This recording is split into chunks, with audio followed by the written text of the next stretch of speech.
வணக்கம். ஒரு மேப், சில நண்பர்கள், ஒரு புதையல். இத கேட்டதும், ஓ, இது இன்னொரு குழந்தைங்களுக்கான கதை தானே அப்படின்னு நீங்க நினைக்கலாம். ஆனா, நட்புக்கான ஒளிரும் வரைபடம் அப்படி இல்ல. அதோட எளிமையான கதைக்களத்துக்குள்ள ரொம்பவே சக்தி வாய்ந்த சில விஷயங்கள் இருக்கு. இன்னைக்கு அந்த கதை ஏன் இவ்ளோ சிறப்பா இருக்குங்கிறத நாம பிரிச்சு மேய போறோம். பாருங்க, இந்த கதை ஒரு சாதாரண பேப்பர்ல இருந்து ஆரம்பிக்கல.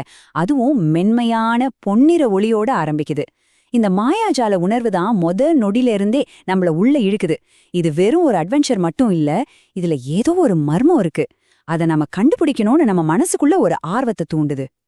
சரி, முதல் பகுதி சாகசத்துக்கான ஒரு வரைபடம், அதாவது கண்டுபிடிப்புக்கான ஒரு களத்தை எப்படி அமைக்கிறதுன்னு பார்க்கலாம். உங்களுக்கு தெரியுமா, எந்த ஒரு பெரிய சாகசமும் அதோட கதாபாத்திரங்கள்ல இருந்து தான் தொடங்கும். இந்த கதையும் அப்படிதான். இது ஒரு பயணத்தை தொடங்குறதுக்கு முன்னாடி ஒரு நட்பை உருவாக்குது. ஏன்னா ஒரு நல்ல அட்வென்ச்சருக்கு முதல்ல ஒரு நல்ல டீம் வேணும் இல்லையா? இங்கதான் கதை ரொம்ப புத்திசாலித்தனமா வேலை செய்யுது. வரப்போற சாகசத்துக்கு என்னென்ன குணங்கள் தேவையோ அத ஒவ்வொரு கதாபாத்திரத்துக்கும் கச்சிதமா பிரிச்சு கொடுத்திருக்கு. மேக்ஸோட ஆர்வம், லிலியோட புத்திசாலித்தனம், மிலோவோட இரக்க குணம், சோஃபியோட தைரியம்.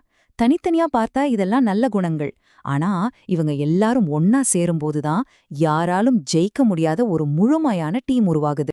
இந்த கதையை எது ஆரம்பிச்சு வைக்குதுன்னா, இந்த வரைபடத்தை கண்டுபிடிக்கிறது தான். இதுதான் அந்த சாகசத்துக்கான ஒரு கிளாசிக் அழைப்பு. சும்மா விளையாட்டு மைதானத்துல விளையாடுறத தாண்டி இதோ ஒரு பெரிய பயணம் காத்துக்கிட்டு இருக்குன்னு இது உறுதிப்படுத்துது. இங்க இருந்து தான் உண்மையான கதை தொடங்குது. சரி, அடுத்ததா பயணத்துக்கே போலாம். துப்புகளோட பாதை, அதாவது இந்த பயணம் எப்படி வேகம் பிடிக்குதுன்னு பாப்போம். நண்பர்களோட திறமைகளையும் அவங்களோட டீம் ஒர்க்கையும் சோதிக்க கதை எப்படி தொடர்ச்சியான சவால்களை பயன்படுத்துதுன்னு பார்க்கலாம் வாங்க. இந்த புதிர்கள் எல்லாம் சும்மா வழியில வர தடைகள் கிடையாது. இது ஒரு டீமா அவங்களோட திறமைகளை சோதிக்கிற ஒரு வழி. ஒரு புதிருக்கு லில்லியோட புத்திசாலித்தனம் தேவைப்படலாம் இல்லையா, இன்னொன்றுக்கு மேக்ஸோட ஆர்வம் தேவைப்படலாம். இது அவங்களோட கூட்டு வலிமையை ரொம்ப அழகா காட்டுது. ஒவ்வொரு படியிலையும் அவங்கள ஒருத்தர் இன்னும் அதிகமா சார்ந்திருக்க வைக்குது. எனக்கு இந்த பகுதி ரொம்ப பிடிக்கும். சவால்கள் கூட ரொம்ப விளையாட்டுத்தனமா இருக்கு. இது ஒரு பெரிய சாகசமா இருந்தாலும் அதை கற்பனையோட ஒரு எளிய சந்தோஷத்துல நிலைநிறுத்துது. இது ஏதோ ஆபத்தான பயணம் இல்ல, இது ஒரு ஜாலியான விளையாட்டு தானே நமக்கு ஞாபகப்படுத்துது. சரி, இப்போ அவங்க போக வேண்டிய இடத்துக்கு வந்துட்டோம். கேப்டனோட மறைக்கப்பட்ட மரவீடு. இப்போ அவங்க தங்களோட பௌதிக இலக்கு அடைறாங்க. அதாவது அத்தனை துப்புகளையும் பின்தொடர்ந்து கடைசியா வரைபடம் சொன்ன அந்த இடத்துக்கு நண்பர்கள் வந்து சேர்றாங்க. அவங்களோட பயணத்தோட முதல் பெரிய மைல்கல்ல இப்போதான் எட்டுறாங்க. இது வெறும் ஒரு கதவு மட்டும் இல்ல. அந்த வாசகம் துணிச்சலான கடற்கொள்ளையர்கள் மட்டுமே இங்க நுழையலாம் அப்படின்னு சொல்றது அவங்களுக்கு ஒரு புதிய அடையாளத்தை கொடுக்குது. இப்போ அவங்க வெறும் ஆய்வாளர்கள் கிடையாது. கதையோட விதிகள் படி அவங்க தான் மிக துணிச்சலான கடற்கொள்ளையர்கள். இந்த புதிய அடையாளம் தான் உள்ளே காத்துக்கிட்டு இருக்கிற பரிசுக்கு அவங்கள தகுதியானவங்களா மாத்துது. உள்ள என்ன இருக்கு? அந்த மரவீடு வெறும் ஒரு இடம் மட்டும் கிடையாது. அது அவங்களோட கடின உழைப்புக்கு கிடைச்ச சரியான பரிசு. அவங்க பயணத்தோட ஒவ்வொரு அடியையும் அங்கீகரிக்கிற ஒரு மாயாஜால இடம் அது. உள்ள இருக்கிற ஒவ்வொரு பொருளும், அந்த கடற்கொள்ளையர் கொடிகள், வரைபடங்கள் எல்லாமே அவங்களோட கற்பனையை இன்னும் தூண்டி, ஆமாம், நாம இப்போ ஒரு புது உலகத்துல இருக்கோம்னு உறுதிப்படுத்துது. சரிதான், உண்மையான கடற்கொள்ளையரோட புதையல். கதையோட மையக்கருத்தை இப்போ நம்ம திறக்க போறோம். இங்கதான் ஒரு பெரிய திருப்பம் நடக்குது. கதை ஒரு பௌதீக தேடல்ல இருந்து ஒரு தார்மீக தேடலுக்கு மாறுது.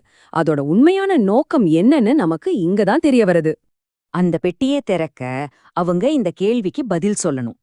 ஒரு கடற்கொள்ளையர் செய்யக்கூடிய மிக துணிச்சலான செயல் எது? கதை என்ன பண்ணுச்சுன்னு பாத்தீங்களா? கடைசி புதிர் ஒரு உடல் ரீதியான தடையா இல்ல. இல்ல, அது மதிப்பு சார்ந்த ஒரு கேள்வி. எவ்வளவு புத்திசாலித்தனமான, சிந்திக்க வைக்கிற ஒரு திருப்பம். ஆக இதுதான் ரொம்ப முக்கியமான விஷயம். நாம ஒரு கடற்கொள்ளையர்னா என்ன செய்வாங்கன்னு எதிர்பார்ப்போம். ஒரு கடல் அரக்கனோட சண்டை போடுவாங்க, புயல்ல பயணம் செய்வாங்க, அப்படிதானே? ஆனா சோஃபியோட பதில பாருங்க. என்ன நடந்தாலும் உங்க நண்பர்களுக்கு உதவுறது. இது வீரத்துக்கான அர்த்தத்தையே நட்புங்கிற ஒரு விஷயத்த மையமா வச்சு மாத்துது. வீரம்னா வெறும் வலிமை மட்டும் இல்ல, அது அன்புங்கிறத இது காட்டுது. அந்த பெட்டிக்குள்ள என்ன இருந்துச்சு? தங்கம் இல்ல. அதுக்கு பதிலா நண்பர்கள் ஆரம்பத்திலிருந்து வெளிப்படுத்திக்கிட்டு இருந்த குணங்களோட சின்னங்கள் இருந்துச்சு. இது கதையோட முக்கிய செய்திய ரொம்ப தெளிவா சொல்லுது. உண்மையான புதையல் ஒரு பொருள் கிடையாது, அது ஒரு குணம். அதுதான் கேரக்டர். இறுதியாக நமக்குள்ளே ஒரு சாகசம், அதாவது இதோட அல்டிமேட் டேக்அவே. இப்போ புதுசா கிடைச்ச இந்த புதையலை வச்சு அவங்க என்ன செய்ய போறாங்க? இந்த முழு பயணமும் அவங்களுக்கு என்ன கத்துக் கொடுத்துச்சுன்னு கதை விளக்குது. சோஃபி சொல்ற இந்த வார்த்தைகள்ல தான் கதையோட முழு அர்த்தமும் அடங்கியிருக்கு. நமக்கு இனி வரைபடம் தேவையில்ல, சாகசம் இப்போது நமக்குள்ளே இருக்கிறது. பயணத்தோட உண்மையான நோக்கம் ஒரு இடத்துக்கு போறது கிடையாது, அந்த அனுபவத்தை உள்வாங்கிக்கிறது தான். வெளிலிருந்து வழிகாட்டின அந்த வரைபடம் இனி தேவையில்ல, ஏன்னா இப்போ வழிகாட்டி அவங்களுக்குள்ளேயே இருக்கு. அப்புறம் நண்பர்கள் வீட்டுக்கு திரும்பும்போது அந்த ஒளிரும் வரைபடம் மங்கி கடைசியா ஒரு வெற்று காகிதமா மாறிடுது. அந்த பௌதீக வழிகாட்டி, அந்த மேப் இப்போ வழக்கொழிஞ்சு போச்சு. ஏன்னா நண்பர்கள் தங்கள தாங்களே வழிநடத்திக்கிறதுக்கு தேவையான தைரியம், கற்பனை மாதிரியான உள்குணங்களை பெற்றுட்டாங்க. அந்த வரைபடம் இப்போ அவங்க இதயத்துல இருக்கு. சாகசம் இப்போ அவங்களுக்குள்ள இருந்ததால அந்த வரைபடம் மறைஞ்சு போச்சு. அப்போ உங்களுக்கான சாகசத்தை நீங்க எங்க கண்டுபிடிப்பீங்க? இதுதான் இந்த கதையோட நீடித்த சக்தி. மிகச்சிறந்த சாகசங்கள் கண்டறியப்படுவதில்ல, அவை உள்ளிருந்து உருவாக்கப்படுகின்றனன்னு இது சொல்லுது. அப்போ உங்களுடைய அடுத்த சாகசம் எங்க தொடங்குறது?